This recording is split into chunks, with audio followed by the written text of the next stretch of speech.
Канада тарап менен дээрлик 1 жылга созулган сүйлөшүүлөрдөн соң Кыргыз өкмөтү жыйынтыктарын парламентке тааныштырды. Өкмөт башчы Жомарт Оторбаев 95% документтер даяр болгону менен маанилүү делген эки жагдай бул рекультивация фонду жана ишкананын каржылык түзүлүшү боюнча орток пикир табыла электеди. 52 миллион долларды түзгөн экологиялык фонд түзүү макулдашылды. Эки маселесин биз чечишибиз керек.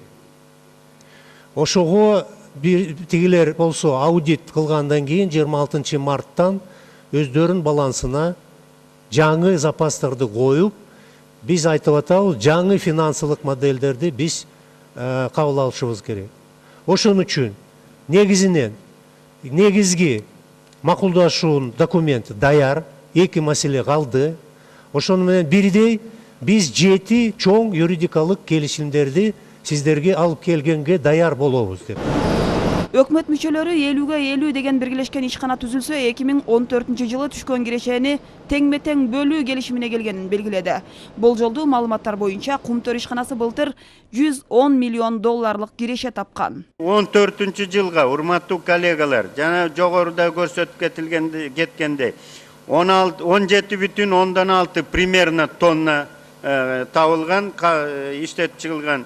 Мындан тышкары, мунун баасы где-то бир налог-салогтору менен бир 600 миллион болгон. Анан жана прибыль, кирешеси канча болду деп атпайсыңарбы? Бул жанагы 100 миллиондун тегерегинде деп айтпадымбы? Азыр биз дагы келишимге кол кое элек учурда дагы, бирок ошол 14 жылдын 100 миллионун, 50 миллионун бизге төлөп бересиңер деп алдын ала ушуга жетиштик. Ошентсе да аягына чейин чечилбеген олуттуу маселелер калды. Өкмөт бул үчүн дагы парламенттен убакыт сурап, жогорку кеңеш Кумтөр боюнча сүйлөшүүлөрдү аягына чыгарууга 1 ай мөөнөт берди. Ушул марттын аягына чейин убакыт бериш керек. Эгерде марттын аягына чейин бүтүрө албаса, анда колунан иш келбеген өкмөт катары, маселени чечпеген, жоопкерчилигин сезбеген өкмөт катары бул өкмөттөн кутулушубуз керек. Айрым эл өкүлдөрү улутташтырууга баруу боюнча сунуштарды берсе, кээ бир депутаттар ага каршы болду. Пока Кыргызстанга алардын офиси келмейинче biz eştekeni, hot 70%'ti biz kadar alsak dagı eşit nerseni alalbayız. Sizlerden birinci maksat ökmöttün. Ofis tuşlarga alıp geliş gerek.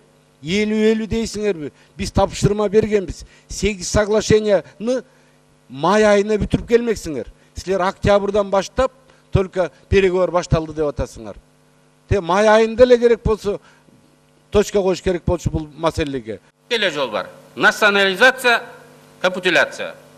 Капитуляция кылсак анда Кыргыз мамлекетинин алсыздыгын, несостоятельность экенин көргөзүп, тарап кеткенибиз эле оң. Я против национализации. Мен улутташтырууга каршымын. Орток пикир табууну колдойм.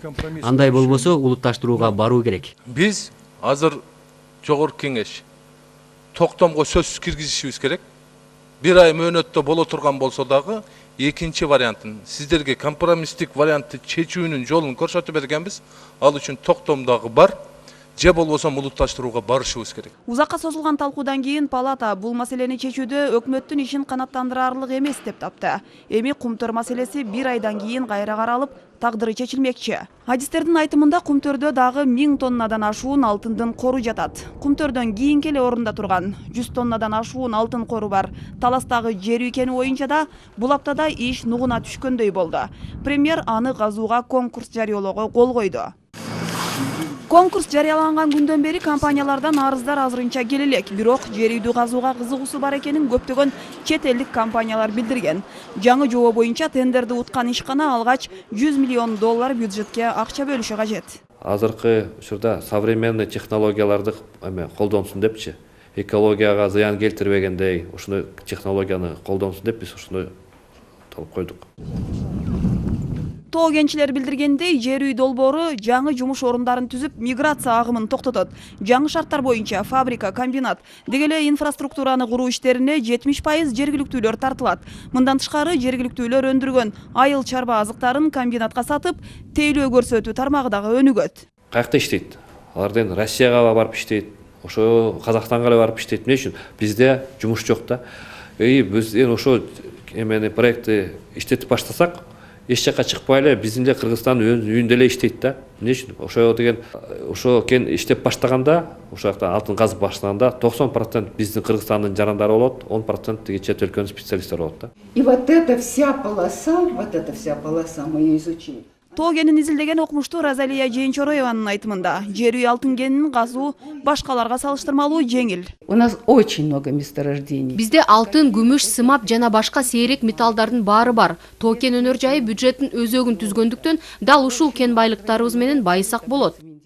Айрым жерлерде дале жергиликтүү тургундар арасында түшүнбөстүктөр бар. Кенди чалгындоо иштери башталбай жатып, ооруп калдык деп догрунган учурлар кездешет. Они начинают сразу же возмущаться, зачем вы здесь работаете. Бирок ызы чуу токтоосо кечиресиздер, инвесторлор басып да келбейт. Азыр таластыктар түшүнүп калды. Бизге кайрылып жер үйдү казууну тездеткиле деп жатышат.